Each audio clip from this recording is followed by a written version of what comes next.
আসসালামু আলাইকুম। পর্যাপ্ত পরিমাণে বৃষ্টি না হওয়ার কারণে পুকুরের পানি আস্তে আস্তে শুকিয়ে যাচ্ছে।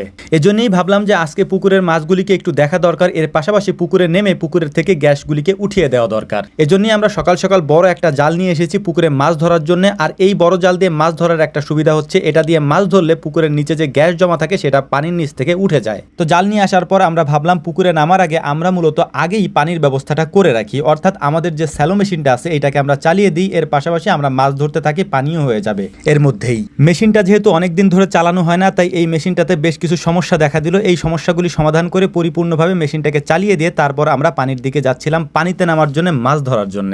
মাছ ধরার জন্য পুকুরের পানিতে নামার পর এক অদ্ভুত জিনিসের সম্মুখীন আমরা হলাম, আর সেইটা হচ্ছে আমাদের পুকুরে যেহেতু পর্যাপ্ত পরিমাণে হাঁস থাকে, এই হাঁসগুলি থাকার কারণে পুকুরের ভেতরে একটু পরপরই আমরা একটা দুইটা করে ডিম পাচ্ছিলাম, যেটা আসলেই খুবই অবাক করার মতো একটা ব্যাপার ছিল যে এত পরিমাণে ডিম পুকুরের মধ্যে কোথা থেকে আসলো। যদিও এখানে হাঁস থাকে, হাঁসের ডিম পারতেই পারে, তাই বলে এত পরিমাণে ডিম থাকবে সেটা আমরা আসলে আশা করিনি। আমরা মূলত পুকুরে নেমেছিলাম জাল টেনে মাছ ধরার জন্য, কিন্তু এত পরিমাণে ডিম পাচ্ছিলাম যে মাছ ধরা বাদ দিয়ে আমরা শুধু ডিমই কুড়াচ্ছিলাম বা ডিমই তালাশ করতেছিলাম।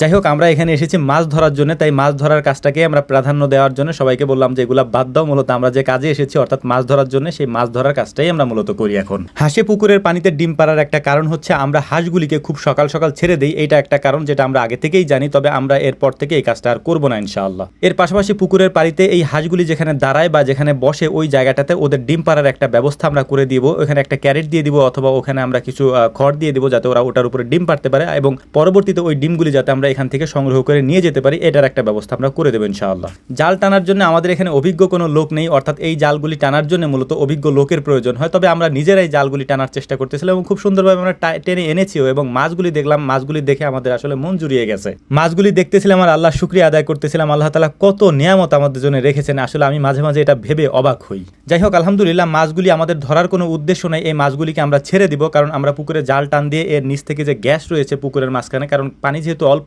তাই এই গ্যাসের কারণে মাছের সমস্যা হতে পারে। এ কারণেই মূলত আমরা জাল টান দিয়ে পুকুরের নিচ থেকে গ্যাসের ওই পানিটাকে তুলে দিচ্ছিলাম। এরপরে আমরা পানি দিয়ে দিচ্ছি, আমাদের মেশিন চলতেছে, যদিও মেশিনটা বন্ধ হয়ে গেছে কোনো কারণে, তাই দ্রুতই আমরা মাছগুলিকে ছেড়ে দেওয়ার চেষ্টা করতেছিলাম, যেহেতু পানি আসতেছে না, এ কারণে মাছগুলিকে এখানে বেশিক্ষণ রাখাও যাবে না। মাছগুলির সাইজ আমাদের মনের মতো হয়েছে আলহামদুলিল্লাহ, এই জন্য আল্লাহ তাআলার শুকরিয়া আদায় করতেছে। আবারও কয়েকটা মাছ আমরা রেখে দিচ্ছিলাম, কারণ এই জাল দিয়ে যখন আমরা মাছ তুলতেছিলাম, পাঙাশ মাছগুলি বিশেষ করে হচ্ছে জালের সাথে জড়িয়ে যাচ্ছিল।